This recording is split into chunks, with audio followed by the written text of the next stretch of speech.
nous apercevons les concurrents du 7e rendez-vous qui sont en piste. C'est un bon lot. Là encore, ça aurait fait un magnifique quintet. Un cheval a fait belle impression au dernier lieu. Il se nomme Loup Petiot. Il porte le numéro 8. Plusieurs chevaux ont des moyens, à l'instar notamment du 7, le Bonnet-Lois, de l'argent sur les chances. Et c'est assez logique de l'As Rêveur, le numéro 10, qui a du talent. Notez que le 14 est assez joué, c'est Lord Albert. Il est proposé à 6 contre 1. Et le 18, le Maréchal, il est lui aussi très joué. Il est à la cote de 6 contre 1. Et n'oubliez pas le 5 aussi. Litige de Sim qui vient de gagner à Nantes très facilement. Un cheval qui a couru les SMI classiques étant jeune, qui a eu une grosse période où il était moins bien et il semble revenir à son meilleur niveau. Ça, c'est un vrai lot. Hein. Oui, il y a des très bons chevaux. Hein. C'est vraiment une course très ouverte parce qu'il y a plein de chevaux qui viennent d'être 3e, 4e de l'Écho d'Anjou, le cheval de Le Grossard qui vient de regagner encore très facilement dans un super lot.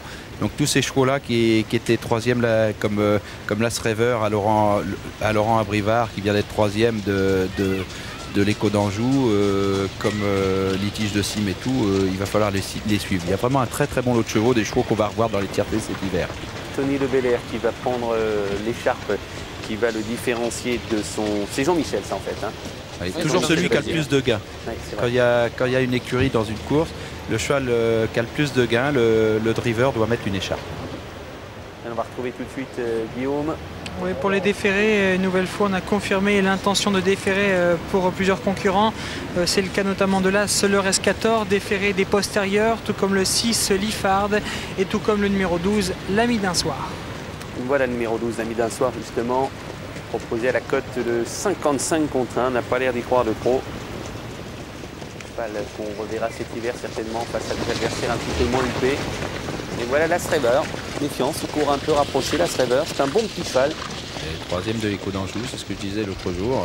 À l'issue d'une belle ligne droite, s'il répète cette valeur-là, il a tout à fait le droit de gagner aujourd'hui. En plus, Laurent Abrivard est très en forme. Voilà Liotis qui porte le numéro 9, qui est proposé à la cote lui de 62 contre 1. Autant il y a des chevaux très en vue, autant il y a de gros outsiders au départ de cette course. Le 12 est un peu abandonné, 55 contre 1, c'est l'Ami d'un soir, on le disait tout à l'heure. Le 6 est à 55 contre 1, c'est Liffard.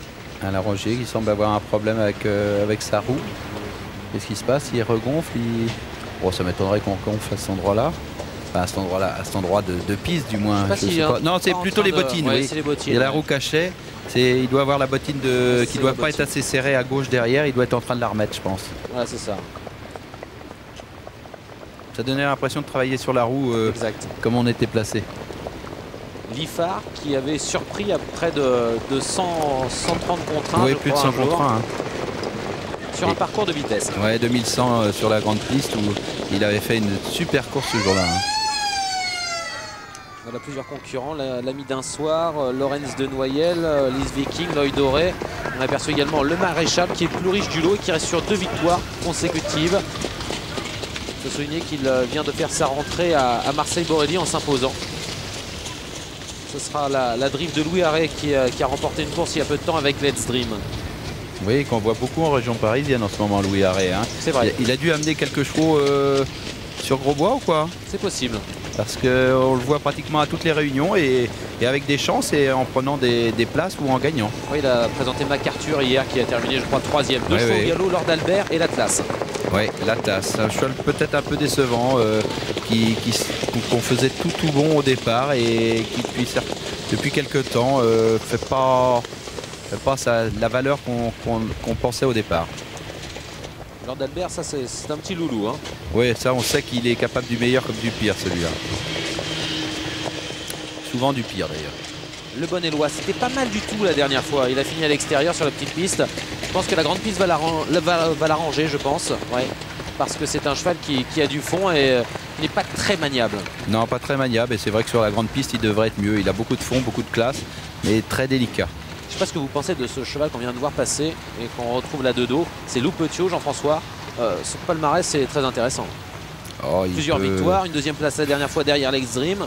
Oui, et puis 3e avant ses nombreuses victoires, donc il n'y a pas grand-chose à lui reprocher. Hein, bon, tous les feux semblent au vert, le cheval semble parfait. Regardez, il est souple, il a l'air d'en vouloir. Il est même impatient d'en découdre apparemment, donc c'est vrai que il va falloir aussi compter avec lui. Mais comme disait Bruno tout à l'heure, il y a vraiment un très très bon lot. Beaucoup de notes certainement à prendre pour le reste du meeting. Et en ce qui concerne Lou Petiot, ici à l'image, son entraîneur c'est Bertrand Carnivinen qui entraîne également Lumena Flore. Oui, très très bonne jument, une des meilleures de sa génération. Allez, on commence à se regrouper. Et Lou Petiot, pour aller dans votre sens, c'était très bien tout à l'heure au niveau du canter. Il était vraiment dans de très bonnes dispositions, très souple. Et c'est vrai qu'il devrait pouvoir jouer un tout premier rôle dans cette confrontation. Ouais, on sent que c'est un cheval qui ne demande qu'à y aller. Regardez, il s'impatiente, il piaffe, il a vraiment envie d'y aller. Et dans le bon sens en plus. C'est pas fait pour la victoire en ce qui concerne Lou Petiot, car la course, comme vous le disiez, est ouverte. Oui, il y a très très bons chevaux dans cette course. En tout cas, pour l'instant, c'est la pagaille. Hein. Ça va pas aller. Il y a Laurent Brivard qui fait demi-tour parce que ça va pas aller. Donc tout le monde ressortait. Et c'est vrai que dans ces cas-là, c'est pas toujours évident d'avoir tout le monde de bien ressorti pour rentrer. Parce qu'il y en a qui veulent rester tout de suite à la bord de la raquette de départ, d'autres qui font le tour. Donc il y en a qui montent, d'autres qui ne sont pas arrivés. Là, souvent, ça commence à être la pagaille quand on loupe du premier coup. Et n'oublions pas qu'ils sont quand même nombreux. 18 au même poteau. Même si les aires de départ sont très larges à Vincennes. C'est un petit peu chacun qui essaie de trouver une place pour... et je crois que ça, on va ressortir une nouvelle fois. Oui, ça va pas aller là. Non, quand ça part pas du premier coup, c'est toujours très compliqué et très difficile. Ça peut déranger un cheval comme le Petiot, qui est déjà tendu avant la course. Dans ces cas-là, quelques chevaux qui peuvent être nerveux, perdent un peu d'afflux et le payent des fois en fin de parcours. Une nouvelle fois on se replace. Lou Petiot qui veut entrer absolument en premier sur la piste, mais... Le starter est en train de leur dire non, non, non, montez pas, rentrez pas, rentrez pas. Et voilà, une nouvelle fois, il leur a dit de ressortir. Oui, il faut rentrer à zéro, c'est ce qu'est en train de dire Jean-Pierre Le Gardinier. Oui, parce que quand vous faites demi-tour comme ça, ils remettent 30 secondes. Ou une minute suivant l'importance, enfin où sont les chevaux. Donc ils remettent 30 secondes et dans ces cas-là, tout le monde doit faire demi-tour, se représenter devant la raquette, mais ne mettre le pied dans l'aire de départ qu'à zéro.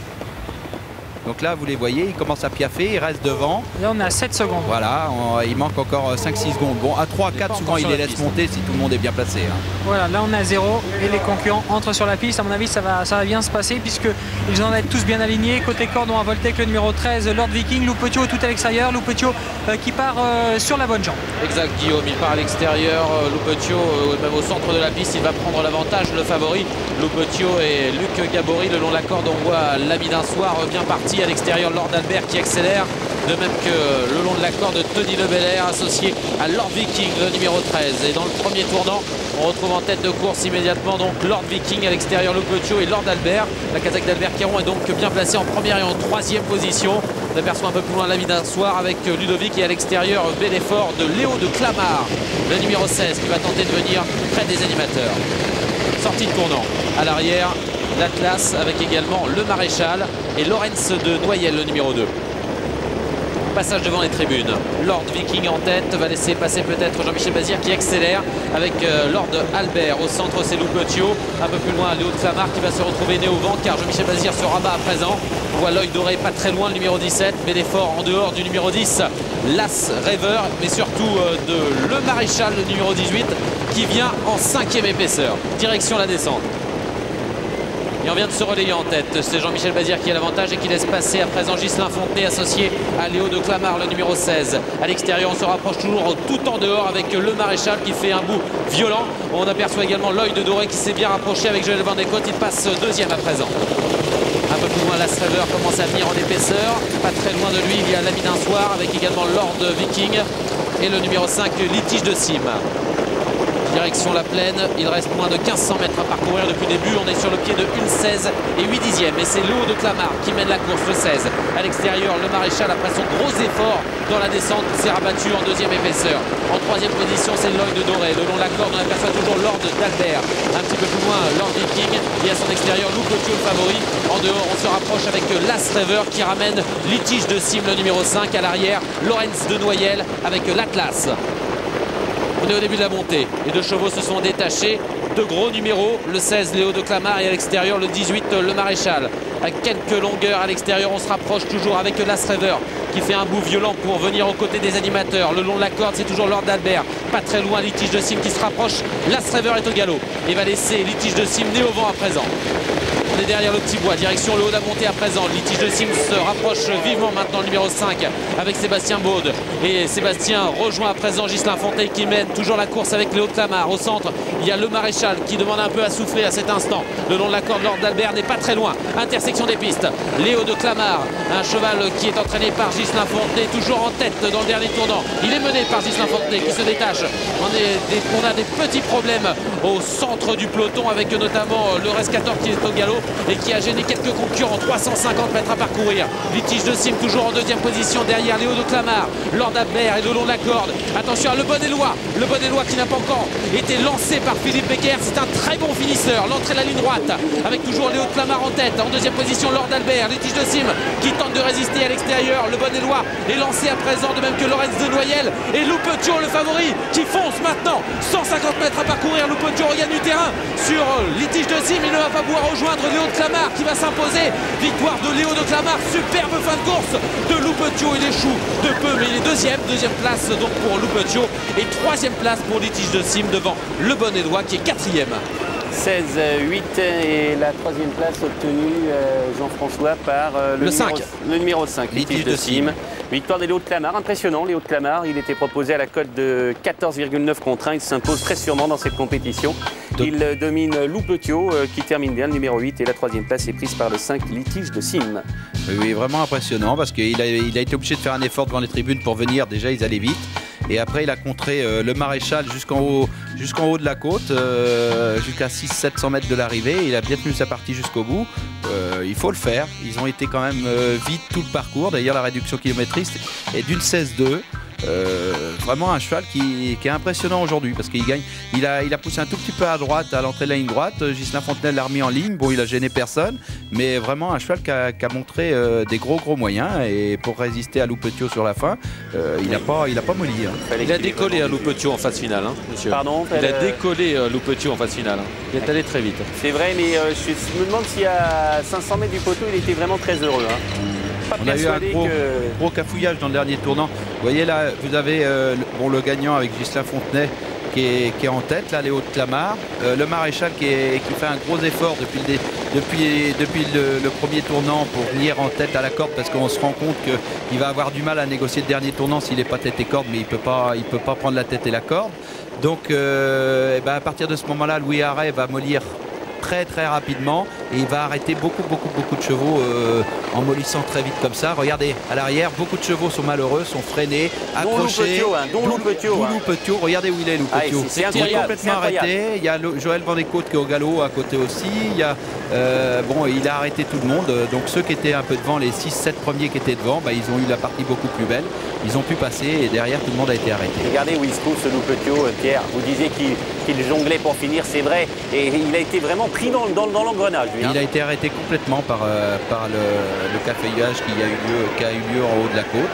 Et là, le chemin qu'il a refait pour finir, c'est extraordinaire. Hein. Il va être vraiment à suivre le long de l'hiver. Litige de Sim qui est troisième, qui a très bien tenu sa partie, qui venait de gagner à Nantes, c'est très bien aussi. Et puis Léo de Clamart à suivre aussi. C'est des chevaux qui devraient gagner des tiercés, des quintés plus cet hiver. Guillaume.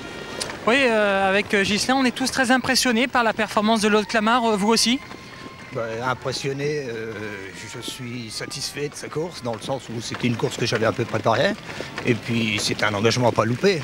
Bon, certes, c'est vrai qu'il le fait avec la manière aujourd'hui, un vrai rouleau compresseur.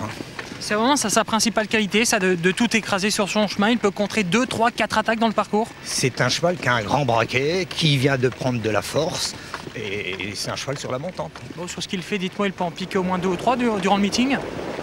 Disons que fallait pas qu'il loupe celle-là. Oui, je pense qu'il va en regagner d'autres. Dernière chose, il est bien calé ou des fois ça lui arrive d'avoir des soucis d'allure? Non, il n'a pas de soucis d'allure.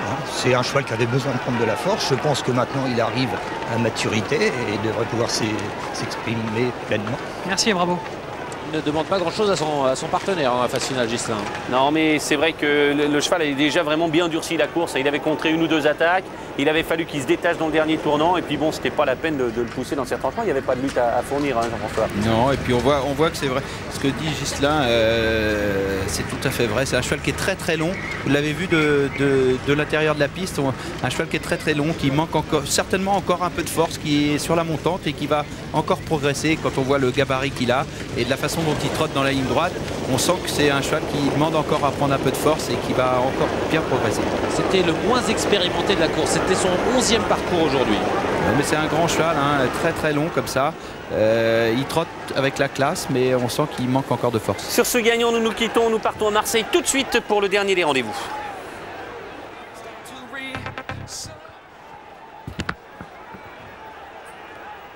J'ai un pote à moi qui m'avait cubé ça hier. Il m'a dit ils sont chauds comme l'été.